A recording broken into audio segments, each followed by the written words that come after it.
चक्र। नमस्कार, बहुत स्वागत है आपका। आप देख रहे हैं चाल चक्र और मैं हूं आपके साथ शैलेंद्र पांडे। भविष्य जानने के लिए अक्सर हम अपनी हथेलियां दिखाते हैं, अपना हाथ दिखाते हैं और अपने आने वाले समय के बारे में, अपने आने वाले भविष्य के बारे में जानने की कोशिश करते हैं। आपके हाथ का जो पिछला हिस्सा है, जो उल्टा हाथ है, ये भी आपकी किस्मत के बारे में जरूर बताता है और आपके उल्टे हाथ से भी आपकी किस्मत के बारे में जाना जा सकता है। चाल चक्र में आज क्या खास है, चलिए बताते हैं आपको। चाल चक्र में आज बात करेंगे कि आपके उल्टे हाथ में किस्मत की रेखाएं कैसे छिपी हुई हैं। हथेली की उल्टी तरफ से आप अपना स्वभाव, अपना भाग्य जान सकते हैं और आप अपने जीवन को खुशहाल बनाने के लिए कौन से उपाय करें, क्या करें, इस विषय पर आज बात करेंगे। तो आपका उल्टा हाथ आपके भविष्य के बारे में, आपके जीवन के बारे में क्या बताता है, क्या समझाता है, ये बताने की कोशिश करेंगे। कार्यक्रम की शुरुआत करते हैं और सबसे पहले जानते हैं आज का पंचांग। आज तिथि है आषाढ़ कृष्ण पक्ष की प्रतिपदा तिथि। नक्षत्र है ज्येष्ठा, इसके उपरांत मूल नक्षत्र। चंद्रमा वृश्चिक राशि में, इसके उपरांत धनु राशि में रहेंगे। राहु काल का समय सवेरे के 9 बजे से 10:30 तक। पूर्व दिशा की तरफ यात्रा करने की मनाही है, लेकिन अगर यात्रा करना जरूरी है, मजबूरी है, तो जरा सा घी खाकर और भगवान का स्मरण करके यात्रा करेंगे तो मुश्किल से बचे रहेंगे। आपकी हथेली के उल्टे तरफ से सबसे पहले ये जानते हैं कि आपके स्वभाव के बारे में क्या पता चलता है। अगर हथेली के उल्टे तरफ आपके हाथ पर बाल हों तो व्यक्ति कोमल और सरल स्वभाव का होता है। अगर उल्टे हाथ पर तिल हो या रेखाओं का जाल हो तो व्यक्ति बहुत चिंता करने वाला होता है, बहुत तनाव पालता है। छोटी छोटी बातों पर ऐसे लोगों को तनाव हो जाता है। अगर उल्टे हाथ पर सीधी रेखा दिखाई दे तो ऐसे लोग बड़े भाग्यवान होते हैं और जीवन में काफी सफल भी होते हैं। अगर उल्टे हाथ की तरफ कटे फटे के निशान हो तो व्यक्ति को जीवन में बहुत संघर्ष करना पड़ता है। अगर आपके हाथ के पीछे की तरफ कटे फटे के निशान हैं, चोट चपेट के निशान हैं, तो ये जीवन में संघर्ष को बढ़ाते हैं और ऐसी दशा में व्यक्ति को जीवन में संघर्ष ज्यादा करना पड़ता है। ये तो स्वभाव की बात हो गई। अब अगर हम रोजगार की बात करें, उल्टे हाथ पर अगर किसी भी उंगली पर क्रॉस हो, जो पिछला हिस्सा है आपके हाथ का, इसकी किसी भी उंगली पर अगर क्रॉस होगा, अगर क्रॉस रहेगा, तो ऐसे लोग अपना स्वयं का कार्य करते हैं। ऐसे लोग सामान्यतः नौकरी नहीं करते। ऐसे लोग अपने व्यवसाय में या अपने प्रोफेशन में जाते हैं। उल्टे हाथ पर अगर सीधी रेखाएं हों, अगर उल्टे हाथ पर एक या एक से ज्यादा सीधी रेखाएं हैं तो इसके 2 फायदे हैं। एक तो व्यक्ति भाग्यवान होगा और दूसरा, ऐसे लोग निश्चित रूप से नौकरी ही करते हैं। ऐसे लोगों के नौकरी करने की संभावनाएं ज्यादा होती हैं। उल्टे हाथ पर अगर एक से ज्यादा काला तिल हो, अगर आपके हाथ के पिछले हिस्से में काला तिल होगा तो जीवन में संघर्ष तो बढ़ेगा ही और ऐसे लोगों को नौकरी मिलती रहती है और छूटती रहती है। नौकरी आती रहती है और नौकरी जाती रहती है। अगर दोनों हाथ के उल्टे तरफ त्वचा का रंग अलग अलग हो, यानी मान लिया इसका साफ हो, इसका कम साफ हो, या दोनों की स्किन का कलर अगर अलग अलग हो, तो ऐसे लोग पहले नौकरी करते हैं और बाद में बिजनेस में, बाद में व्यवसाय में चले जाते हैं। आपके उल्टे हाथ से भी आपके विवाह के बारे में, आपके मैरिज के बारे में संकेत मिलते हैं। कैसे संकेत होते हैं? अगर उल्टे हाथ पर उम्र से पहले झुर्रियां पड़ गई हों, आमतौर पर 60 साल के बाद या 50 के बाद हाथ पे झुर्रियां पड़ती हैं, लेकिन अगर उल्टे हाथ पर उम्र के पहले झुर्रियां पड़ गई हों तो वैवाहिक जीवन में बाधा आती है। अगर उल्टे हाथ की जो त्वचा है वो सुंदर है और मुलायम है तो ऐसी दशा में वैवाहिक जीवन अच्छा होता है, ऐसी दशा में वैवाहिक जीवन बेहतर बना रहता है। उल्टे हाथ की तरफ बीच के जोड़ में अगर ज्यादा गहरे गड्ढे हों तो ऐसे लोगों के वैवाहिक जीवन में बार बार बाधा आती है, लेकिन बाद में सब ठीक हो जाता है। शुरुआती जीवन में इनके वैवाहिक जीवन में काफ़ी मुश्किलें आती हैं, लेकिन ये देखा गया है कि बाद में सब कुछ बिल्कुल ठीक हो जाता है, सब कुछ बिल्कुल बेहतर हो जाता है। अगर शिक्षा की बात करें, एजुकेशन की बात करें, उल्टे हाथ की तरफ अगर बीच की अंगुली के बीच में गहरा गड्ढा हो, यानी जो मिडिल फिंगर है अगर इसके बीच में गड्ढा गहरा हो तो ऐसे लोग अच्छी शिक्षा प्राप्त करते हैं, आमतौर पर पोस्ट ग्रेजुएशन तक या उसके आगे तक भी कभी कभी जाते हैं। उल्टे हाथ की तरफ अगर छोटी उंगली के नीचे तमाम रेखाएं हो, तमाम क्रॉस हो, इस जगह पर छोटी उंगली के नीचे अगर क्रॉस हो तो ऐसी दशा में व्यक्ति टेक्निकल यानी तकनीकी शिक्षा प्राप्त करता है। ज्यादातर इंजीनियरों के हाथ में आप ऐसी रेखा देखेंगे। उल्टे हाथ की तरफ से अगर तर्जनी उंगली पे, पहली उंगली पर कहीं भी सीधी रेखा हो या ऊपर की तरफ सीधी रेखाएं जा रही हों तो व्यक्ति की शिक्षा में बाधा आती है, व्यक्ति की शिक्षा में दिक्कत आती है। उल्टे हाथ की तरफ अगर अंगुलियों के बीच में ज्यादा गड्ढे ना हो, अंगुलियां जुड़ी हुई हो, इनके बीच में गड्ढे ना हो तो ऐसे लोग ज्यादातर चिकित्सा के क्षेत्र में जाते हैं, मेडिकल के फील्ड में जाते हैं। अगर अचानक से आपको ऐसा दिखे कि आपके हाथ, उल्टे हाथ की जो स्किन है वो खुरदुरी हो गई है, वो ड्राई हो गई है, तो ऐसी दशा में जिस समय वो खुरदरी होती है, जिस समय वो ड्राई होती है, उसमें शिक्षा में असफलता की प्राप्ति होती है। आर्थिक स्थिति की बात करें, उल्टे हाथ पर अगर सबसे छोटी उंगली के नीचे रेखाओं का जाल हो या उस स्थान पर गोलाकार रेखाएं हों तो ऐसे लोग धनवान होते हैं। उल्टे हाथ पर अगर बीच की उंगली पर क्रॉस हो, हाथ के पिछले हिस्से में जो बीच की उंगली है, मिडिल फिंगर है, इस पर कहीं भी अगर क्रॉस होगा तो व्यक्ति को दरिद्रता का सामना करना पड़ेगा। उल्टे हाथ पर अगर तीसरी उंगली पर यानी थर्ड फिंगर पर अगर त्रिभुज हो या वर्ग हो तो ऐसे लोग शुरुआत में बड़ी तकलीफ झेलते हैं, शुरुआत में दरिद्रता का सामना करते हैं, लेकिन बाद में काफी कष्ट भोगने के बाद धन पा जाते हैं। अगर तर्जनी उंगली पर, इंडेक्स फिंगर पर उल्टे हाथ की तरफ वलय हो या छल्ला हो तो ऐसे लोग धन तो पाते हैं लेकिन धन की परवाह नहीं करते। उल्टे हाथ पर अगर अचानक झुर्रियां पड़ने लगे तो ऐसा देखा गया है कि व्यक्ति को धन होने की संभावना बन जाती है। उल्टे हाथ पर झुर्रियां पड़ना ये बताता है कि आपको जीवन में आकस्मिक रूप से कहीं धन का लाभ होगा। झुर्रियां धन के मामले में ठीक होती हैं, लेकिन एजुकेशन के मामले में, शिक्षा के मामले में आमतौर पर ठीक नहीं मानी जाती हैं।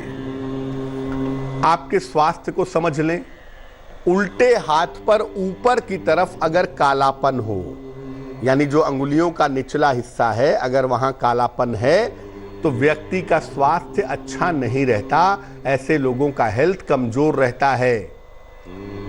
अगर मध्यमा उंगली के नीचे, बीच वाली उंगली के नीचे अगर रेखाओं का जाल है तो व्यक्ति दुर्घटना का शिकार होता है, व्यक्ति के साथ एक्सीडेंट की संभावना बन जाती है। अगर तर्जनी उंगली पर क्रॉस हो तो व्यक्ति का पाचन तंत्र खराब होता है, व्यक्ति का डाइजेशन बिगड़ जाता है। अगर हाथ उल्टी तरफ, पीछे की तरफ ज्यादा झुकता हो, यानी अगर आप ऐसे करके देखें और आपका हाथ पीछे की तरफ काफी झुक रहा हो, इसमें काफी लोच हो, तो ऐसे लोगों के ऊपर ईश्वर की कृपा होती है। हालांकि ऐसा देखा गया है कि ऐसे लोगों के जीवन में संतान को लेकर चिंताएं थोड़ी रहती हैं, लेकिन खुद के लिए ये बहुत अच्छा होता है और ऐसे लोग भगवान की कृपा से अपनी बीमारियों से छुटकारा पा जाते हैं। तो हाथ का जो अगला हिस्सा है वो भी बड़ा अहम है, लेकिन उतना ही अहम हाथ का पिछला हिस्सा होता है और दोनों को मिला करके जब आप भविष्यवाणी करेंगे तो आप ज़्यादा एक्यूरेट कर पाएंगे, ज़्यादा सही कर पाएंगे। वक्त एक छोटे से ब्रेक का हो गया है, लेकिन ब्रेक पर जाने के पहले ये जान लेते हैं कि आज की जिज्ञासा क्या है। आज की जिज्ञासा है कि क्या सुहागन महिलाओं को, शादीशुदा महिलाओं को जिनके पति अभी जीवित हैं, क्या उन्हें एकादशी का उपवास नहीं? पहले हम आपको उल्टे हाथ की रेखाओं के बारे में बता रहे थे। इस बीच एक दर्शक जुड़ रही हैं, तनु हमारे साथ, उनसे बात करते हैं। तनु बताइए। तनु, आपको मेरी आवाज आ रही है?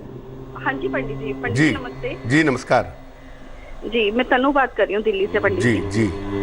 मेरी डेट ऑफ बर्थ है 16 नवंबर 1990। फिर से बताइए डेट ऑफ बर्थ। 16 नवंबर 1990। 16 नवंबर 1990। समय बताइए। पंडित जी समय है शाम को 5:35। कहाँ पे जन्म हुआ है? दिल्ली में ही हुआ है पंडित जी। क्या प्रश्न है आपका? पंडित जी जब से मेरी शादी हुई है तब से मतलब हमें फाइनेंशियल काफी प्रॉब्लम रहती है मेरे हस्बैंड को। पैसे काफी आते हैं बट नहीं हो पा रहा है। मतलब पहले मेरी सिस्टर इन लॉ वगैरह थी तो वो यही बोलती है कि मतलब शादी के बाद से जब से मैं आई हूँ तब से ये सारी प्रॉब्लम्स हैं। बट अभी पिछले 4 साल से हमारा प्रॉपर्टी को लेके भी उनके साथ एक विवाद चल रहा है मेरी सिस्टर इन लॉ के साथ। तो वो अपना शेयर चाहती है पूरा प्रॉपर्टी में, बट विल वगैरह सब कुछ मेरे हस्बैंड के नाम पे है। तो हम अभी तक कोर्ट में नहीं जाना चाह रहे थे। हम सोच रहे थे कि घर में ही सारा कुछ हल हो जाए, बट वो नहीं हो पा रहा। तो हम कोर्ट में ही सोच रहे हैं कि हमें जाना लग रहा है कि पड़ेगा। तो कैसा रहेगा पंडित जी अगर हम जाएं तो? और अभी इस कोरोना की वजह से मैं जॉब कर रही थी अभी वैसे, तो वो भी मैं लॉस कर चुकी हूँ अपनी जॉब। तो वो कब तक सब कुछ थोड़ा सा बेटर हो पाएगा पंडित जी?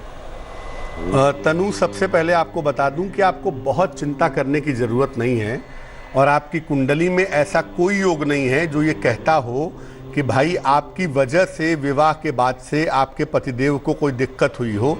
ऐसी कोई संभावना कुंडली में दिखाई नहीं देती है, तो आपको चिंता करने की जरूरत नहीं है। दूसरी बात यह है कि आपकी और आपके पति की जो आर्थिक स्थिति है वो इस साल के सितंबर के बाद, सितंबर 2020 से आपकी और आपके पति की आर्थिक स्थिति काफी बेहतर हो जाएगी। आपको चिंता करने की बिल्कुल भी जरूरत नहीं है। तीसरी बात यह है कि सितंबर से ही, अगस्त सितंबर के आसपास ही आपको दोबारा नौकरी मिलने के योग भी बनते हैं, तो परेशान होने की जरूरत तो है नहीं। हाँ, प्रॉपर्टी के लिए आपको मुकदमे में जाना पड़ेगा और तकरीबन इसमें 1.5 से 2 साल लग जाएंगे। 1.5-2 साल के बाद जाकर ही इसके परिणाम बेहतर दिखाई देते हैं। तो कम से कम 1.5 से 2 साल तक वेट करिए, उसके बाद ये मुकदमा आपके पक्ष में आएगा, आपके फेवर में आएगा। इसकी संभावना आपकी कुंडली में बनती है। फिलहाल तनु, आप ऐसा करें, सुबह सूर्य भगवान को जल चढ़ाएं, सुबह और शाम नमः शिवाय का जप करें, और तीसरा काम आप ये करें कि एक ओपल बनवा के पहन लें। तकरीबन 10-12 रत्ती का ओपल चांदी की अंगूठी में, दाहिने हाथ की तर्जनी उंगली में।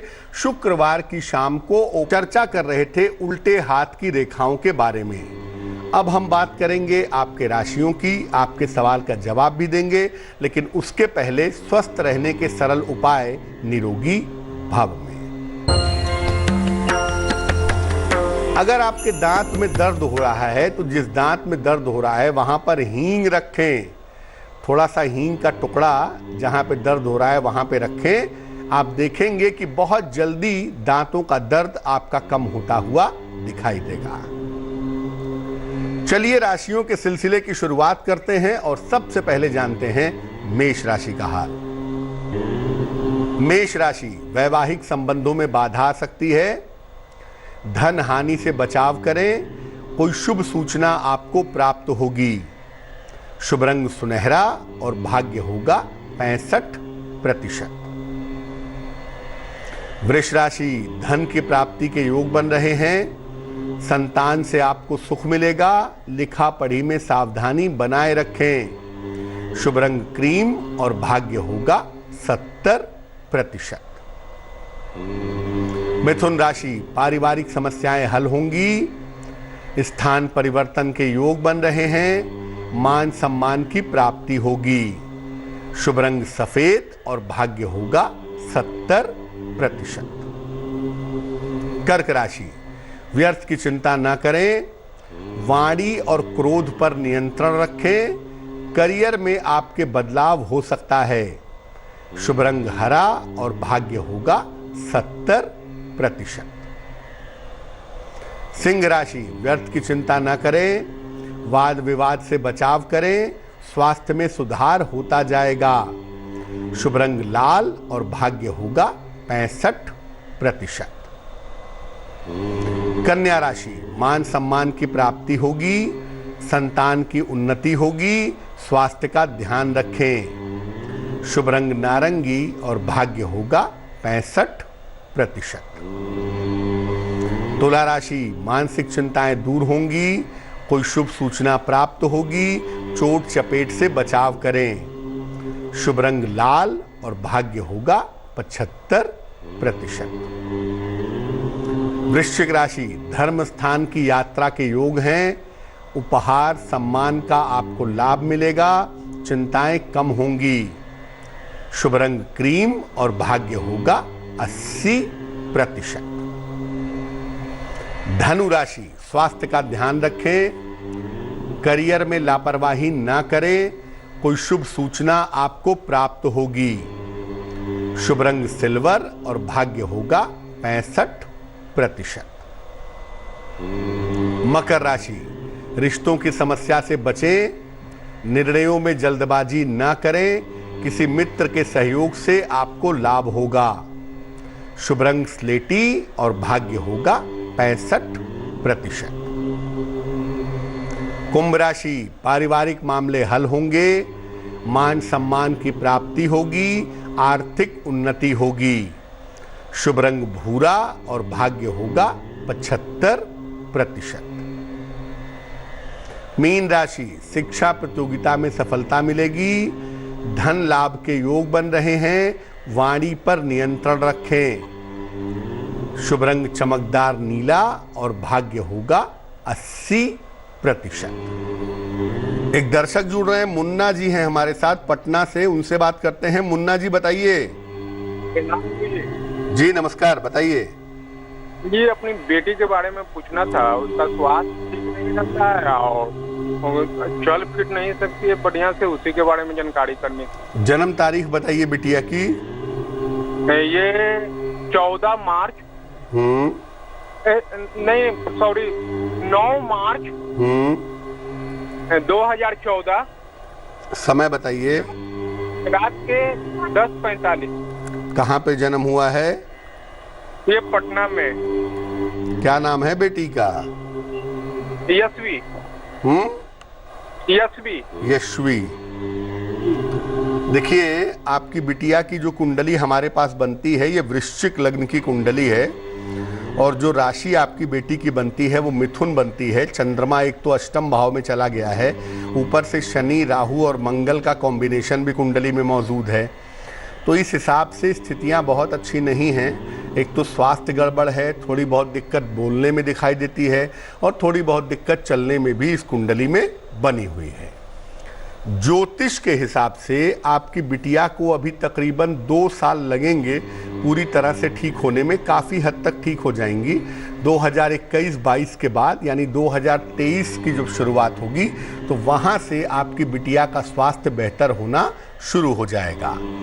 आप ऐसा करिए, अपनी बेटी के नाम से हर सोमवार को शिवलिंग पर जल चढ़ाइए।